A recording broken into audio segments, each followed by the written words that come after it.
L'Espagne est qualifiée pour la finale de Nation League. L'équipe de France est éliminée. Et encore une fois, moi, je ne comprends pas les choix de Didier Deschamps. Il y a des choses que je ne comprends pas. Il y a des attitudes que je ne comprends pas sur le terrain. Il y a des attitudes de joueurs que je ne comprends pas. Là, les gars, à un moment donné, il faut arrêter. T'étais mené 5 buts à 1 dans ce match, bordel. T'étais mené 5-1 parce que ta défense et ton milieu de terrain t'ont abandonné.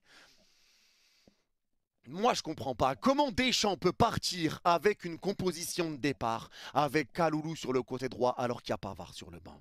Comment il part avec Clément l'anglais en défense centrale, alors que la dernière fois que tu avais vu l'anglais titulaire avec l'équipe de France, c'était contre la Suisse à l'Euro, et qu'il avait twerké sur Seferovic, on menait 3-1, on s'est fait remonter et on se fait éliminer. La dernière fois qu'on avait vu l'anglais titulaire, c'était là. Pourquoi il met pas Lucas Hernandez? Le double pivot, Rabiot, Manu Koné, faut arrêter. Et l'attaque. L'attaque était belle, mais le placement, pour moi, n'est pas bon. Les placements sont pas bons. Doué à gauche, Mbappé dans l'axe, Dembélé à droite. Moi, je comprends pas parce que la compo qu'il fallait faire offensivement, c'était Dembélé dans l'axe, Mbappé à gauche et Doué à droite. La compo qu'il fallait faire, c'est ça. Parce qu'à un moment donné, il faut arrêter tout le temps. Parce que tu le vois déjà là sur les conférences de presse avec l'équipe de France. Ça veut jamais se mouiller pour Ousmane Dembélé Ballon d'Or. Et ça essaye de trouver des petits trucs à dire. Ouais, mais Mbappé aussi, il est très fort et je ne sais quoi. À un moment donné, il faut arrêter. Mbappé n'est pas fait pour jouer neuf dans ce système de l'équipe de France. Tu l'as vu avec le PSG. Tu l'as vu, les matchs, les prestations qu'a fait Ousmane Dembélé parce que Dembélé presse. Dembélé est le premier à courir. Il fait des efforts. Il décroche. Il prend des ballons. Il remonte le ballon. Il fait des bonnes passes. Il a une bonne vision de jeu. Il arrive un petit peu à porter ce ballon. Chose qu'il fait mieux que Kylian Mbappé. Alors comment vous pouvez m'expliquer que Mbappé aujourd'hui joue numéro 9 et il n'est pas passé côté gauche? Mbappé doit jouer à gauche. Et tu le voyais même sur certaines phases offensives parce que Mbappé est neuf quand on n'a pas le ballon. Il reste devant au numéro 9 et il reste très haut. Et quand on a le ballon et que ça monte, Mbappé part sur le côté. Et on se retrouve sur plusieurs situations où il n'y a personne devant la surface espagnole. Il n'y a personne. Il n'y a personne. Mbappé va sur le côté dans tous les cas. Mais mets Mbappé sur le côté. Mets Dembélé en 9 et Doué à droite.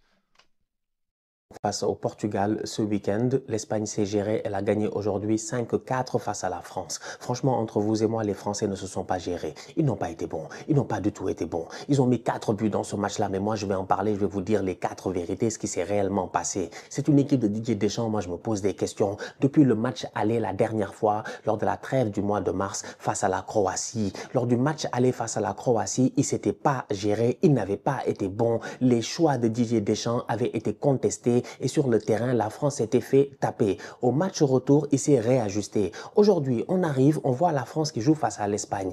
En même pas 55 minutes de jeu, en même pas 1 heure de jeu, en 55 minutes de jeu, on va être sérieux, l'Espagne mène 4-0. 4 buts de l'Espagne.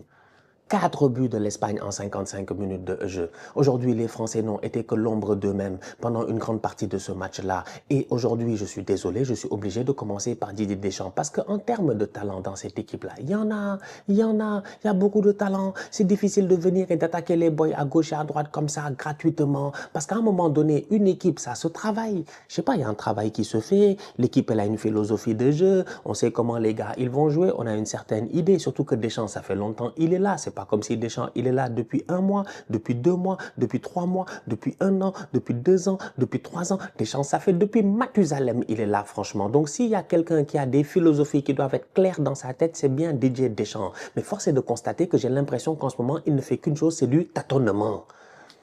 Il vient avec un 11 de départ. Quand j'ai vu le 11 de départ, je me suis posé des questions sur l'animation de jeu. J'ai dit, où est-ce qu'il veut aller le tonton? Franchement, où est-ce qu'il veut aller le tonton? Kylian Mbappé. Mbappé, il est en pointe. Regardez le match de Mbappé. Aujourd'hui, Mbappé a marqué son penalty, je suis d'accord. Mais regardez le match de Mbappé, s'il vous plaît. J'étais concentré. Je me suis shooté à la caféine. J'étais là, je regardais le match. Je sais très bien ce qui se passe. Je vois Mbappé en pointe, j'ai mal à la tête. Combien de centres en première mi-temps de la France? Il n'y a personne dans la surface de réparation. À quoi te sert ton attaquant s'il n'est pas dans la surface de réparation? Un attaquant qui passe son temps à décrocher, un attaquant qui attend les ballons en retrait. Je ne comprends pas Kylian Mbappé, franchement. Il est sur le terrain. J'ai pas un problème avec le joueur Kylian Mbappé. C'est-à-dire le joueur Kylian Mbappé est un joueur très talentueux. Il est soulier d'or. C'est un joueur incroyable. J'ai pas de problème avec le joueur. J'ai un problème avec l'utilisation du joueur et là où on le dit que lui, le ballon d'or, franchement, il s'en fout, quoi, en ce moment. C'est pas une priorité, que si ça vient, ça va venir. Peut-être l'année prochaine, ils vont gagner des titres, ça va venir, machin. Mais si vous voulez jouer le ballon d'or jeudi, on peut le jouer jeudi. J'ai dit, le boy là, il est fou. Chez nous, au Sénégal, on dit, t'es fou, t'as bu du piment. Moi, je pense que Lamine Yamal, dans sa tétine, quand il était petit, il y avait du piment. Il y avait du piment, du vrai piment. Parce que le petit, sincèrement, il ne manque pas de sel, il ne manque pas de poivre, il ne manque pas d'assaisonnement. Lamine Yamal, c'est le entertainment à l'américaine que je vois là. Lamine Yamal, c'est le trash talking à la Anthony Edwards. Lamine Yamal, c'est le Kingslayer. C'est le... Sadio Koné. Une équipe de France que j'ai trouvée en première mi-temps assez intéressante sur l'aspect offensif. Possession, capable de mettre en danger, jusqu'à je me disais, tiens, il y a vraiment moyen même de battre cette équipe d'Espagne, qui joue sans Rodri, qui se permet d'avoir des Olmo en dehors du terrain, des Iscos en dehors du terrain, de titulariser des Oyarzabal, c'est pas les éléments prioritaires qu'on attend habituellement, même si Oyarzabal avec l'Espagne est costaud. Il y avait ce pseudo-duel Ballon d'Or qui ne sera pas joué sur ce match, bien entendu, mais un match comme ça, qu'on le veuille ou non, amical, pas amical, machin, c'est une confrontation médiatique aussi et une mise en avant, qui pour moi a été remportée haut la main par Lamine Yamal aujourd'hui. Le truc, c'est qu'en fait, Lamine Yamal, tu l'attends et il a fait son match. Et en équipe de France, ceux qui ont fait leur match, c'est pas ceux que t'attendais. L'Espagne, on se dit que c'est l'Espagne de Lamine Yamal. La France, aujourd'hui, ça reste entre guillemets la France, Mbappé, machin. S'il y a penalty, c'est Mbappé qui le prend. C'est là où je vous dis que médiatiquement, aujourd'hui, dans le monde entier, un Dembélé, qui pour moi aurait mérité le ballon d'or, enfin méritera, peut-être qu'il va l'avoir et je serai content pour lui, qui pour moi mérite le ballon d'or, je le répète, mérite le ballon d'or parce que la saison, l'individualité, le collectif, tout va ensemble. Mais est-ce que le collectif d'un PSG n'est pas plus important que l'individualité d'un Dembélé, ce que je répète. Pourquoi ? Parce que quand ce collectif du PSG n'est pas là, tu te dis pas, tiens, c'est la France Dembélé qui le porte, c'est le PSG de Dembélé qui le porte. Pour un ballon d'or, ça joue. Pour un coach et une cohérence collective, un joueur comme Dembélé qui ressort un peu dans les deux, ou beaucoup dans les deux, à la fois individualité, à la fois collectif, dans les forces en ballon et tout. Mais est-ce qu'on demande, quand Cristiano prend un ballon d'or, j'ai vu sur les réseaux une analyse de combien de pressing a été fait. Quand Messi prend un ballon d'or, quand Lamine Yamal est amené à être postulant en ballon d'or, on pose la question de choquer le monde avec le ballon. Et c'est là où je vous dis que même les commentateurs, quand ils parlent Lamine Yamal, quand ils marquent, oh là là, machin chouette, truc, oh là là, machin, il y a des images qui reviennent, c'est comme ça. C'est comme ça, il y a des images qui reviennent plus que d'autres. Et pour revenir sur le match, 5-4, les dernières minutes du match, tu leur laisses quelques minutes, il y a possibilité de... Honnêtement, il faudra revenir sur Cherki. Comme je vous dis, en Espagne, ceux que t'attendais, ils étaient là.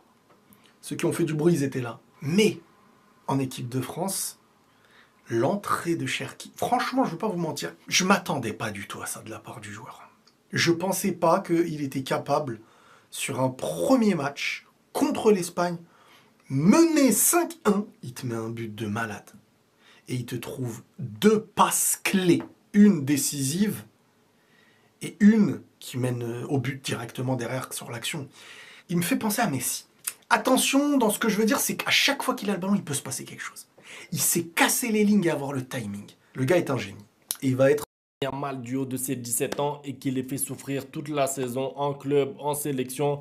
Je suis désolé pour vous. Le petit est trop fort. Il faut juste applaudir. C'est tout. Applaudissez. Dites-vous qu'il est trop fort. Ça vous enlèvera en fait une part de souffrance que vous avez en vous. Non, parce que moi j'ai vu un peu passer, je crois que c'était il y a quelques jours, la Kempachi, là, Kempachien et tout. Propagande Mbappé, Ballon d'Or. Attention, s'il gagne la Ligue des Nations, s'il gagne la Coupe du Monde des clubs, s'il gagne le trophée du match amical du mois d'août, Mbappé, Ballon d'Or. Mais Ballon d'Or de quoi? Ballon d'Or de la malhonnêteté. Parce que si vous êtes fan de football, et attention, je vais même pas parler de Dembélé face à Lamine Yamal, c'est même pas le but parce que je l'ai dit avant et je le confirme après le match, on donne pas un ballon d'or pour un match sous prétexte qu'ils s'affrontent. En fait, c'est pas du tennis, donc c'est du football. Parce qu'aujourd'hui, en soi, le match de Dembélé n'est pas catastrophique. Par contre, faire des propagandes pour Mbappé, ballon d'or, alors qu'il a rien eu dans la saison en termes de